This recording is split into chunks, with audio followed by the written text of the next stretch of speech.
అందరికీ నమస్కారం.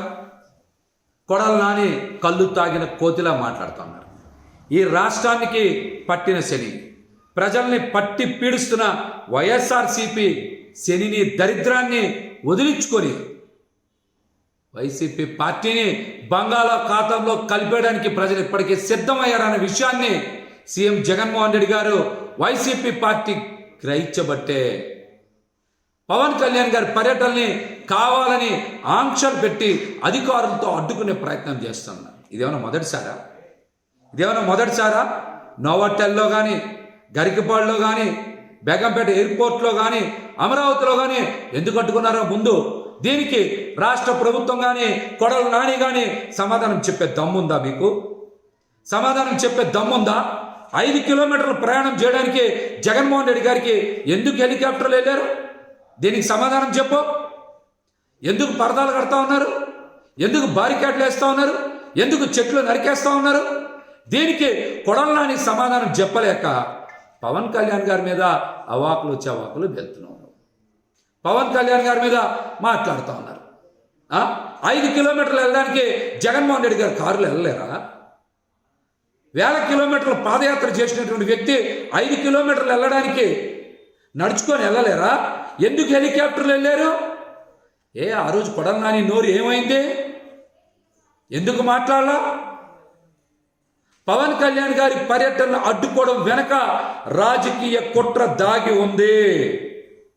ప్రజల్లో పవన్ కళ్యాణ్ గారికి చరిష్మా విపరీతంగా ఉంది. బై బై వైసీపీ నినాదాన్ని పవన్ కళ్యాణ్ గారు ప్రజల్లో విస్తృతంగా ప్రచారం చేశారు.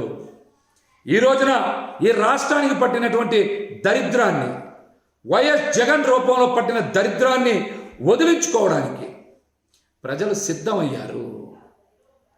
వైసీపీ పీక నొక్కడానికి, జనసేన టీడీపీని గెలిపించడానికి, ప్రజల్లో బటన్లు నొక్కడానికి సిద్ధమయ్యారన్న వాస్తవం మీరు గ్రహించబట్టే పవన్ కళ్యాణ్ గారి మీద ఇష్టానుసారం మాట్లాడుతూ ఉన్నారు.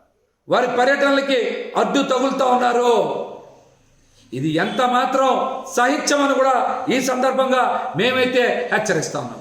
మీకు దమ్ముంటే జగనన్న వదిలిన బాణం తిరిగి వెనక్కి వచ్చింది. వారి ముందు సమాధానం చెప్పండి. షర్మిలా రెడ్డి గారికి మీరు సమాధానం చెప్పాలి. వైఎస్ఆర్ పార్టీలో వైఎస్ఆర్ లేరు అని చెప్పినప్పుడు నువ్వు ఎక్కడున్నావు? మెగా డిఎస్సి కాదు, ఇది దగా డిఎస్సి అని షర్మిలా రెడ్డి గారు మాట్లాడితే దీని మీద ఎందుకు స్పందించాలా? ప్రజలను పక్కదారి పట్టించేటువంటి మాటలు మాట్లాడితే ప్రజలు గోపలు పగలగొడతారని కూడా మిమ్మల్ని హెచ్చరిస్తా. మీకు దమ్ము ఉంటే, ప్రజాస్వామ్యబద్ధంగా మీరు ఎదుర్కోవాలనుకుంటే